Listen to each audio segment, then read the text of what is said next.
right, we are continuing with lesson 8.1. This is task 5.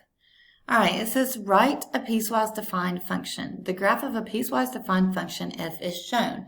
Write a rule for f of x. All right, let's see if we can write a rule before we go through these steps down here. All right, so we've got 3 pieces. We've got A, we've got B, and we've got C. So we're going to have 3 different functions here. All right, let's start with section A. Okay, we know our domain is going to go from 1 to 5. And let's go ahead and put this in slope-intercept form. Y equals mx plus b. As you can see, it has an intercept, and we can easily do rise over run and find the slope. So for A part, the slope is rise 2, run 2, so that's 2 over 2, which is 1, 1x, and then our y-intercept is b, and that's 0 in this case. So y equals x, and then we have to define our domain. So our domain is always our x's, and there's a closed dot here. So we're going to go from 0 to 5. You can see we go from 0 to 5 with this diagonal line here, diagonal line segment.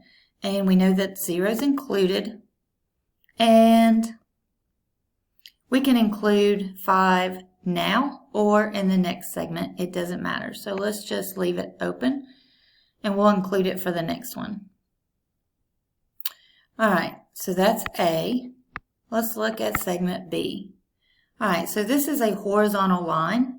It doesn't have a y-intercept, but if we continue that horizontal line over, we'd see that it comes through at 5.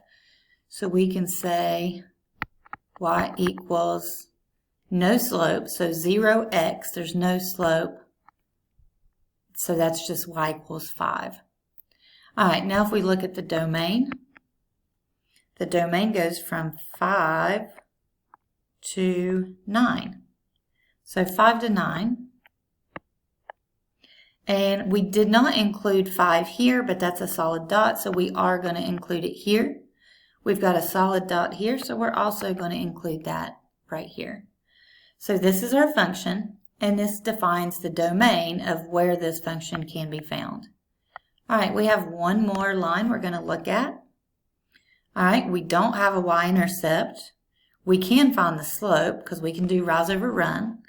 So let's do rise 1, 2, let's see, rise 1 over 2.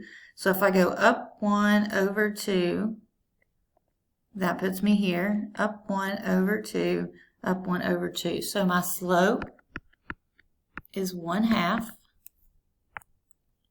So I have a slope and I have 2 points. So what can I do with a point and a slope? We can do point slope form. So y minus y1 equals m times x minus x1. And this is why we have all different types of functions, because depending on what you're given, sometimes different functions work better for different problems.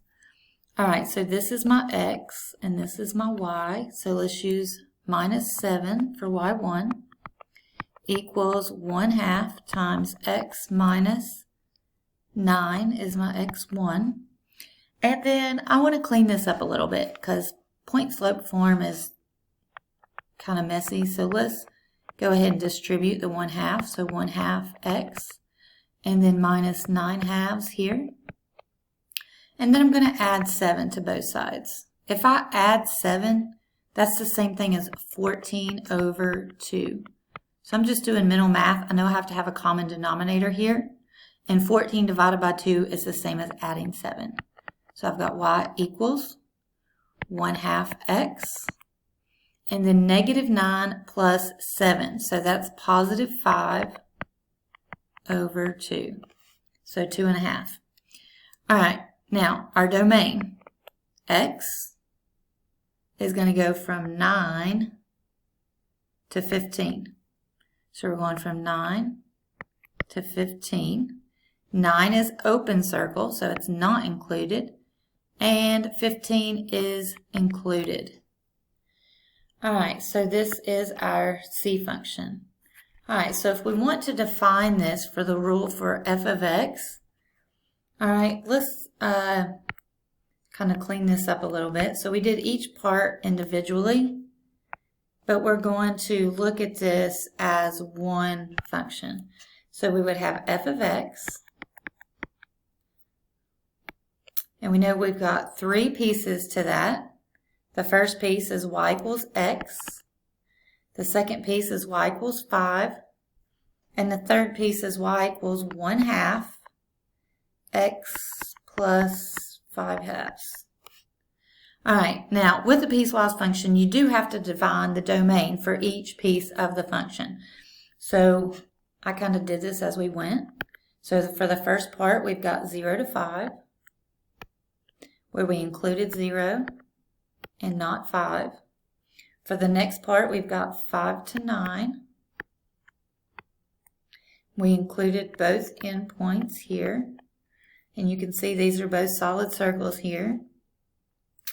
And for the last piece, we're going to go from 9 to 15. We're not going to include 9 because that's an open circle, but we are going to include 15. And when I say not include, that means less than or equal to or just less than. All right, so to define a piecewise function or to write a piecewise function, you just have to look at each piece individually. All right, let's see what questions we have down through here. All right, for A part, why is the slope intercept used? Well, that was the easiest equation for that function. And you can see they got y equals x just like I did. So slope intercept is going to be used anytime you easily can find a slope and a y-intercept. That is generally the easiest equation to use. Then find the equation for segment B. All right, they found y equals 5, just like I did. That's a horizontal line without a slope.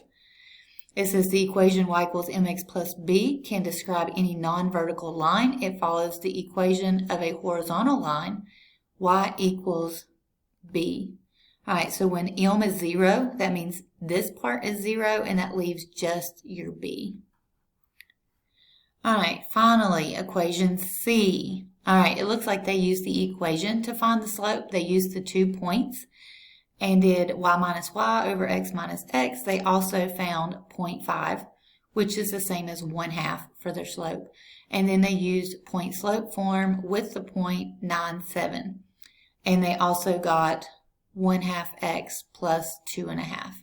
So they wrote theirs as decimals, where I wrote mine as fractions, but that is the same equation. And then it says the point slope form is used to find the equation for segment C because the following are known from the graph. All right, what did we know from the graph? So for segment C, we could find the slope and a point. So we had the slope. We did not have a y-intercept. We did not have an x-intercept, but we also had a point. All right, what point of segment C is used to write the equation? All right, we use 9, 7. And then it says use the equation from each segment to write a piecewise defined function. So you can see they have written, now they have, they included 5 here and not here, but it works the same, just has to be included on one and not the other. But they have the same piecewise function, except theirs is in decimals and mine's in fractions. So how are the domain for the intervals determined? Well, you just look at the x's across the bottom of the graph like I did. So I went from 0 to 5, and that's where that line is defined. From here, 5 to 9 is where that line's defined, and then from 9 to 15. So the domain comes from just identifying that part of the function. All right, if you have any questions on task 5, please let me know. Lesson 8.1, task 6. Some real-world situations can be modeled by piecewise defined functions. A shipping service charges are based on the weight of the envelope or package being sent. Write a function that models this situation and then graph the function. How much would it cost to mail an envelope that weighs 3.5 ounces?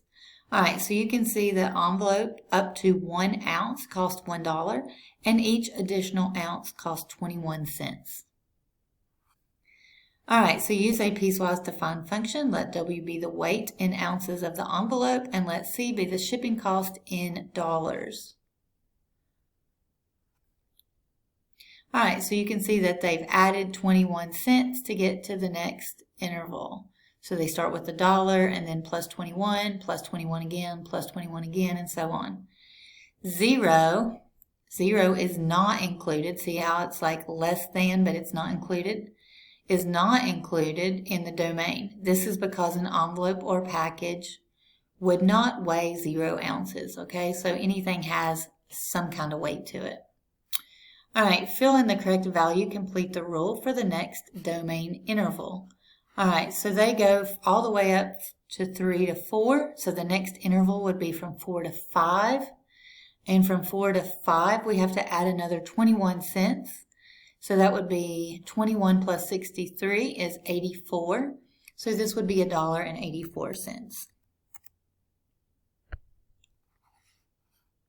All right, the graph of the function is shown. So you can see that no weight, there's not anything that's going to weigh 0.